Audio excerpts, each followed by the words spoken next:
Good morning student. आज हम phenol की अभिक्रिया पढ़ेंगे, ठीक है। और फिनाल को हम जानते हैं, फिनाल जो होता है बेंजीन का हाइड्रोक्सी डेरिवेटिव होता है, ठीक है। और अब इसकी अभिक्रियाएं जो हम देखते हैं कि किससे कैसे अभिक्रियाएं होती है, ठीक है। तो सबसे पहले हमारी अभिक्रिया होगी अभिक्रिया जिसमें OH ग्रुप विलोपित हो जाता है, ठीक है। OH ग्रुप विलोपित हो जाता है, इस रिएक्शन में हम देखेंगे कि जो OH ग्रुप है आपका विलुप्त हो जाएगा, ठीक है। ये इस कारण होता है क्योंकि जो आपका OH जो फिनाल होता है वह आपका क्या होता है, इलेक्ट्रॉन स्नेही प्रतिस्थापी होता है। इस वजह से क्या होता है, जो OH ग्रुप को क्या कर देता है, सब्स्टिट्यूट कर देता है। इसमें पहले अभिक्रिया हम देखें तो पहले अभिक्रिया आप अमोनिया के साथ देखें। अमोनिया के साथ जब हम रिएक्शंस करते हैं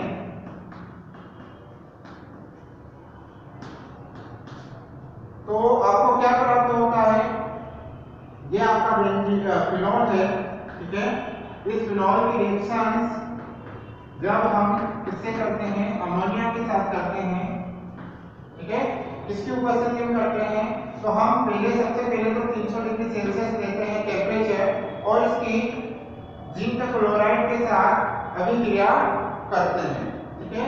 तो जब हमें क्या प्राप्त होता है, ये OH ग्रुप यहाँ से एक H के साथ जुड़कर -H2O हो जाता है और आपके पास क्या प्राप्त हो जाता है, एनिलीन प्राप्त हो जाता है।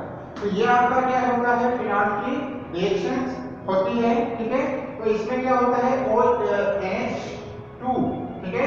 NH2 जो आपका न्यूक्लियो आएगा उसके द्वारा क्या होता है, OH ग्रुप हाइड्रोक्सिल ग्रुप का सब्स्टिट्यूशन हो जाता है, ठीक है। दूसरी आपकी अभिक्रिया देखें तो जिंक के साथ देखें, जिंक के साथ जो हम देखते हैं या जिंक के साथ जब इसका आसवन किया जाता है,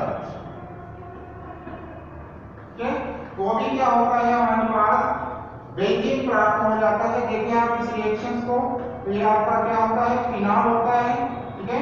जब इसकी जिंक के साथ रिएक्शंस की जाती है, ठीक है, तो हमारे पास क्या बन जाता है, जिंक ऑक्साइड बन जाता है और बेंजीन आपके पास क्या हो जाता है, बच जाता है।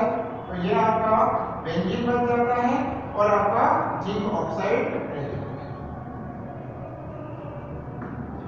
तो इस प्रकार हम देखते हैं कि आपकी एक तो एनिलीन के अमोनिया के साथ आपकी रिएक्शंस होती है और जिंक के साथ रिएक्शंस होती है, तो आपका क्या हो जाता है, यहाँ पे न्यूक्लियोफिलिक सब्स्टिट्यूशन रिएक्शंस होती है और आपके नया डेरिवेटिव्स प्राप्त हो जाता है, ठीक है।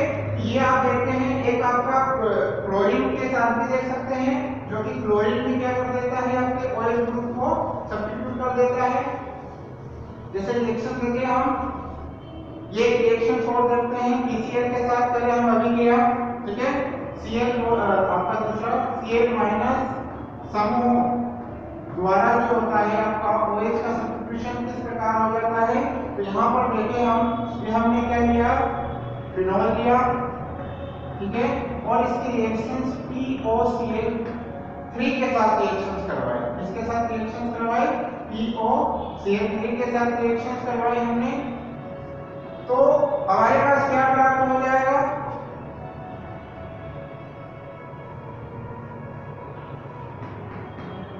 क्लोरोबेंजीन प्राप्त होगा और आपके पास अदर जो प्रोडक्ट होता है POCl3 प्लस HCl प्राप्त हो जाएगा। तो ये आपका क्या हो जाएगा, क्लोरो बेंजीन प्राप्त हो जाएगा। तो ये आप 3 प्रकार के आप फिनॉल के साथ रिएक्शन करवाते हैं जिसमें OH समूह का विलोपन हो जाता है, ठीक है। तो पहली बात ये हुई। दूसरे प्रकार के आपकी रिएक्शंस, जो अन्य प्रकार के आपकी रिएक्शंस से देखिए हम लोग,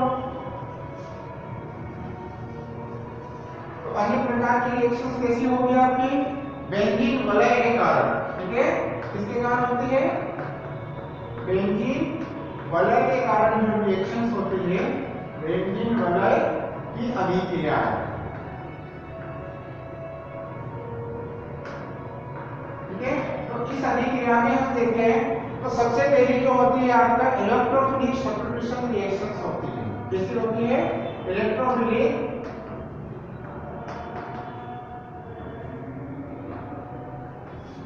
प्रतिस्थापन अभिक्रिया।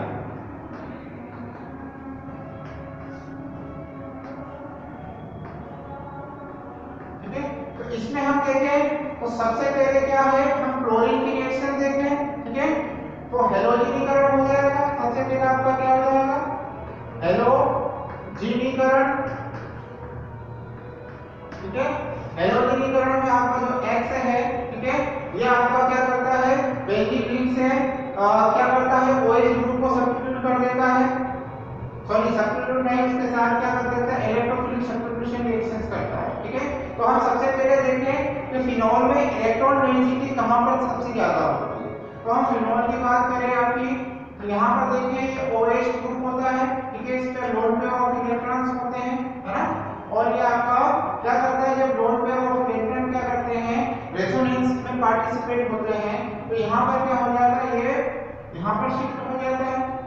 ठीक है, तो आपके पास पहली कंडीशन तो ये हो जाती है कि आपका ये OH प्लस बन जाएगा। ठीक है, और यहां पर आपका क्या आ जाएगा, नेगेटिव चार्ज आ जाएगा। और उसी कंडीशन क्या होगी, जब ये यहां पर शिफ्ट होगा, ठीक है, जब ये यहां पर शिफ्ट होगा आपका नेगेटिव चार्ज, दूसरा नेगेटिव चार्ज यहां पर आ जाएगा, तो दूसरी कंडीशन आपकी क्या बन जाएगी, ये हो जाएगी। तो यहां पर आपका क्या हो जाएगा,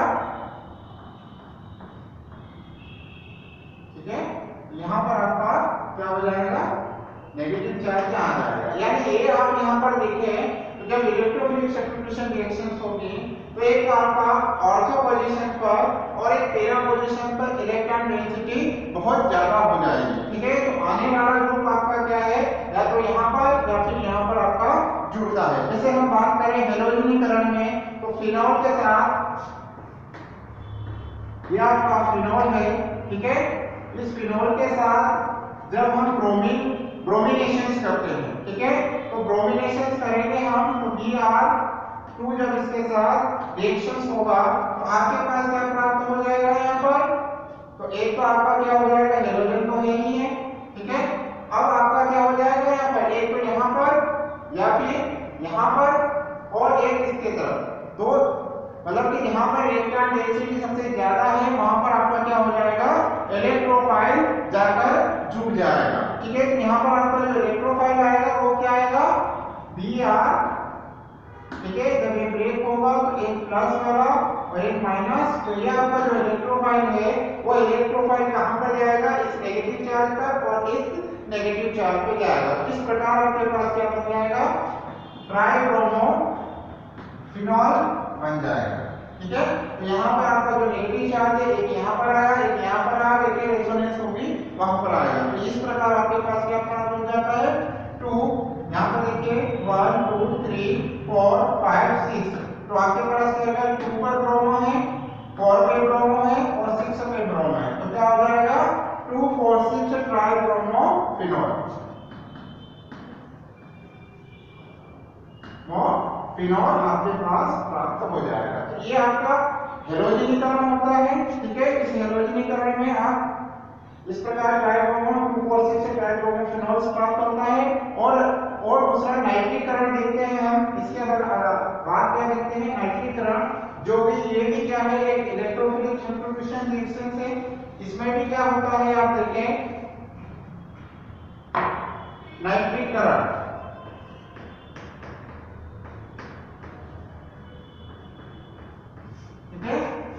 पहले हेलोजनीकरण था, अब आपका क्या है, नाइट्रीकरण। अब नाइट्रीकरण में क्या होता है, ठीक है, जैसे कि हम किसी फिनॉल की अभिक्रिया HNO3 से करते हैं। ठीक है, इससे करते हैं HNO3 से करते हैं, टेम्परेचर लगभग 22 डिग्री सेल्सियस दिया जाता है। ठीक है, तो HNO3 में जो इलेक्ट्रोफिलिक सब्स्टिट्यूशन किस प्रकार होगा, तो यहाँ पर देखें हम, ये इस प्रकार से ब्रेक हो जाएगा OH NO2 में। ठीक है, जिसमें से ये आपका क्या हो जाएगा, नेगेटिव चार्ज, और ये क्या हो जाएगा, पॉजिटिव चार्ज। यानी कि ये आपका क्या काम करेगा, इलेक्ट्रोफाइल का काम करेगा। और अभी हमने देखा है कि इलेक्ट्रॉन की जो डेंसिटी है आपकी एक ऑर्थो और एक पैरा पोजीशन पे होती है। तो इस कारण जो ये आपका OH NO2 है ना,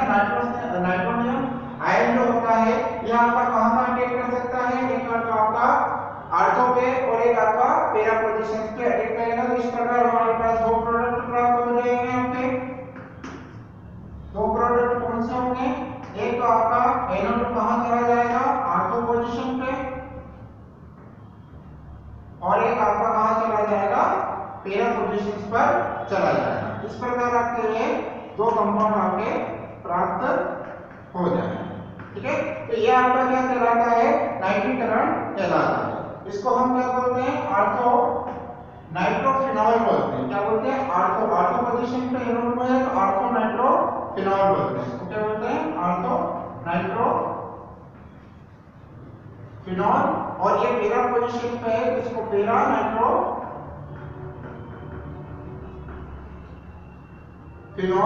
बोलते हैं। ठीक है, तो इस प्रकार ये आपका क्या होता है, नाइट्रीकरण भी हो जाता है।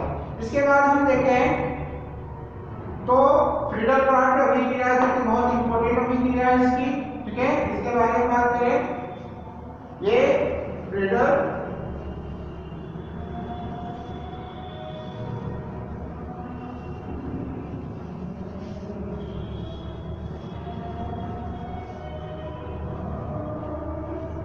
फ्रीडल-क्राफ्ट अभिक्रिया।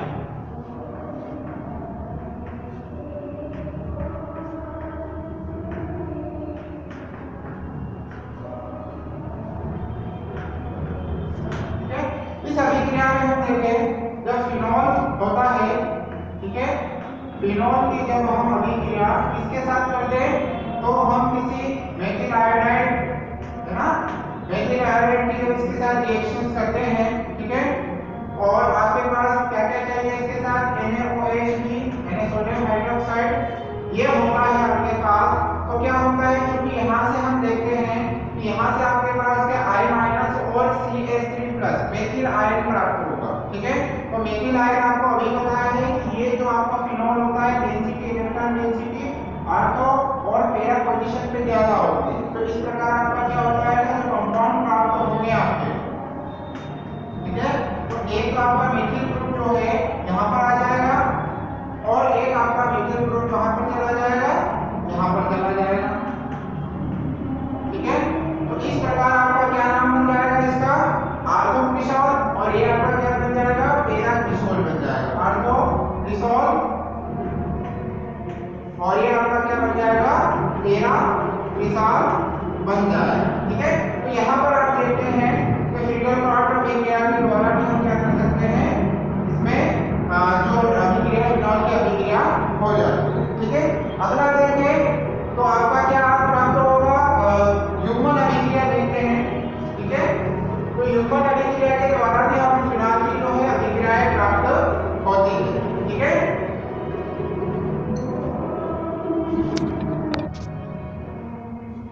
अगला देखिए, अगला आपका क्या है, सल्फोनीकरण। ठीक है, जब फिनॉल का सल्फोनीकरण किया जाता है, ये देखिए ये आपका फिनॉल है।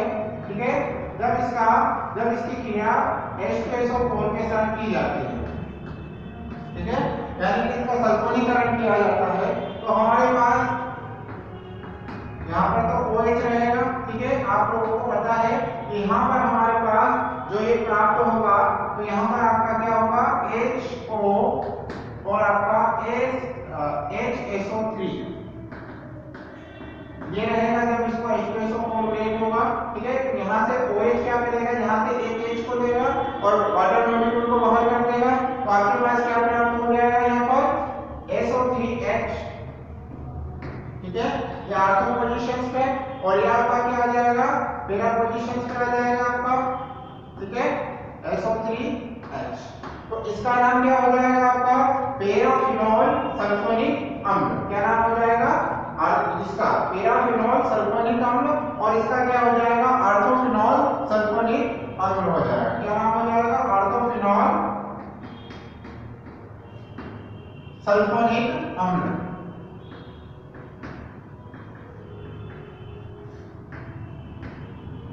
और इसका क्या हो जाएगा, पैराफिनॉल सल्फोनिक अम्ल नाम हो जाएगा।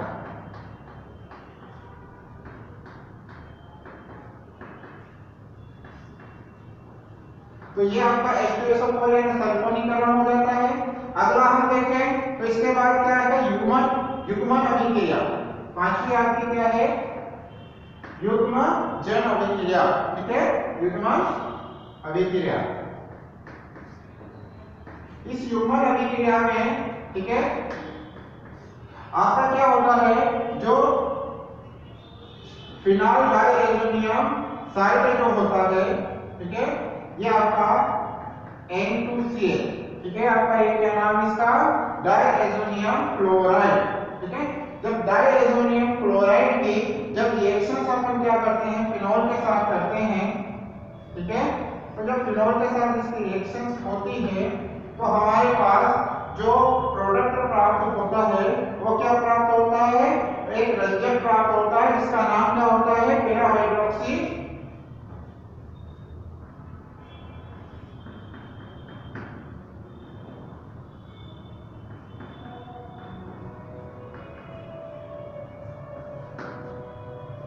ठीक है, पैरा हाइड्रोक्सी आपका देखो ये पैरा हाइड्रोक्सी हो गया, ठीक है, पैरा हाइड्रोक्सी एजोबेंजीन होता है, क्या नाम होता है, पैरा हाइड्रोक्सी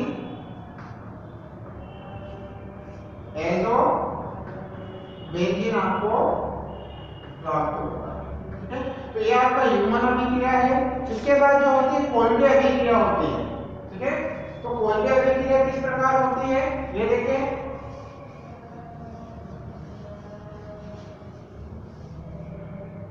कोल्बे अभिक्रिया,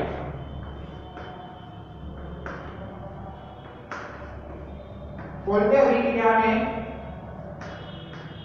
हम कार्बन डाइऑक्साइड की रिएक्शंस करवाते हैं। सबसे पहले तो क्या होता है कि आपका फिनॉल क्या है, सोडियम हाइड्रोक्साइड के साथ रिएक्शंस करके आपका क्या बना देता है, ये आपका जो फिनॉल है सबसे पहले सोडियम हाइड्रोक्साइड, ठीक है, सोडियम हाइड्रोक्साइड के साथ रिएक्शंस करके आपका क्या बना देता है,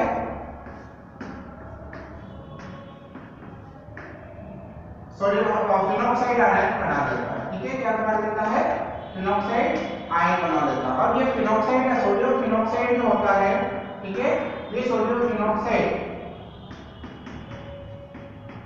ठीक है, जब कार्बन डाइऑक्साइड से रिएक्शंस करता है ना, इसके साथ कार्बन डाइऑक्साइड के साथ जब रिएक्शंस करता है तो हमारे पास क्या प्राप्त हो जाता है, COON, ठीक है, ये यहाँ पर कार्बन डाइऑक्साइड जाकर जुड़ जाता है, ठीक है, और हमारे पास क्या प्राप्त हो जाता है, COONA प्राप्त हो जाता है। अब जब इसका अपन क्या करते हैं, एसिड रिएक्शन करवाते हैं, एसिडिक रिएक्शंस करवाते हैं, तो हमारे पास क्या प्राप्त हो जाता है, तो हमारे पास ये सैलिसिलिक अम्ल प्राप्त हो जाता है, क्या नाम प्राप्त हो जाता है, सैलिसिलिक अम्ल प्राप्त हो जाता है, ठीक है। तो ये आपकी कोल्बे अभिक्रिया कहलाती है। इसके बाद जो मोस्ट इंपोर्टेंट आपके पास रहेगी वो आएगी रीमर टीमर अभिक्रिया, ठीक है, कौन सी अभिक्रिया आएगी आपके पास, रीमर टीमर अभिक्रिया होगी, रीमर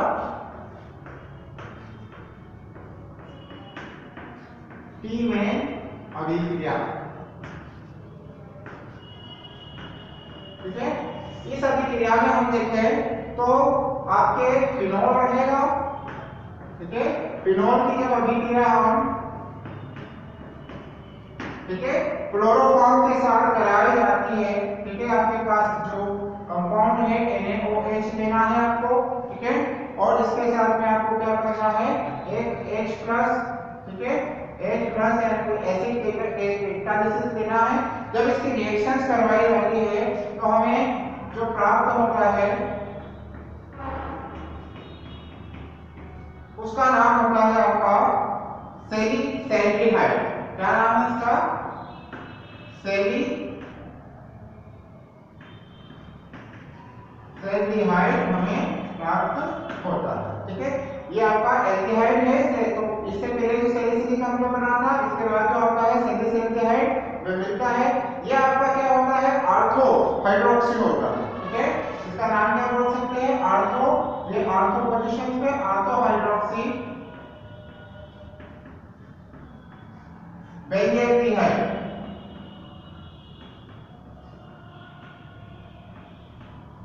ठीक है। और एक और प्रोडक्ट बनता है इसके साथ हमारे, जिसका नाम है, ठीक है, अब आपका CHO ग्रुप यहां लग जाता है तो इसका नाम हो जाता है आपका पैरा हाइड्रोक्सी एल्डिहाइड, क्या नाम हो जाता है? Para hydroxy aldehyde.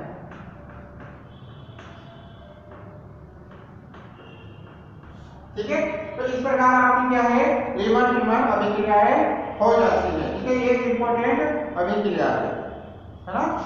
इसके बाद देखें हम, जब फिनोल का ऑक्सीकरण किया जाता है, ठीक है, ऑक्सीडेशन जब होता है फिनोल का, तो फिनोल का ऑक्सीडेशन करने पर हमें क्या प्राप्त होता है? फिनोल प्राप्त होता है। ये देखिए, जब फिनोल का ऑक्सीकरण किया जाता है,